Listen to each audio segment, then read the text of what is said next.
योगी आदित्यनाथ द्वारा बहुत अच्छा कार्य किया जा रहा है। बुलडोजर से थोड़ा कुछ गलतियां जरूर हो रही थी, आवश्यक था। अरे ये न्यायालय जो फैसले आज हमको दे रहे हैं, कायरों की तरह जीवन जीते थे। उन माफियाओं के जब केस उनके न्यायालयों में जाते थे तो अपना ट्रांसफर करा के चले जाते थे या पेशियों पर पेशियां देते चले जाते थे, कोई फैसला ही नहीं देते थे। अनेकों जज अपना कहीं ना कहीं दूसरी जगह स्थानांतरण करवा लेते थे। वो आतंकवादी मानसिकता के लोग, अपराधी लोग जो सीना तान के चलते थे, लोगों को डराते थे, जब जहां जो चाहते थे वहां कब्जा कर लेते थे जमीनों को, माफिया थे, न मालूम कितने लोगों की हत्याएं करा रहे थे, और हमारे राजनेता बन करके जाते थे, लोकसभा में बैठते थे, सांसदों में बैठते थे, विधानसभाओं में बैठते थे। कब तक नपुंसक बन करके जीवन जियोगे? आवाज उठानी ही पड़ेगी। प्रगति सत्ता मदद कर रही है। मैंने कहा था मेरी कड़ियों की ही वो कड़ियां हैं जो अनेकों क्षेत्रों में कार्य कर रही हैं।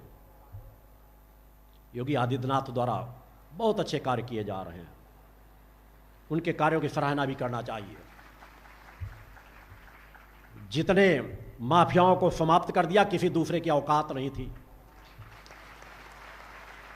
कुछ गलत घरों में बुलडोजर चल गए हो, मैं भी मानता हूं कि इतना कोई अपराध करता है तो ऐसा नहीं कि कोई गरीब हो तो उसके घर में अगर कोई बहन बेटियां गरीबी से रह रही तो उसका घर गिरा दिया जाए, मगर माफियाओं को बगैर नाजायज तरीके से कब्जा किए 100, 10, 10, 20, 20, 25, 25 मकान बनाए हुए, बड़े बड़े भूखंड कब्जा किए हुए हैं, उनके मकानों को तो ध्वस्त किया ही जाना चाहिए।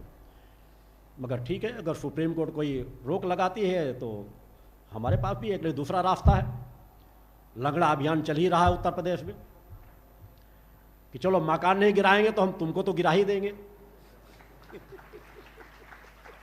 हम भी जानते हैं, कोर्ट भी जानता होगा कि काउंटर नहीं है, सीधे सीधे मारी जाती हैं गोलियां।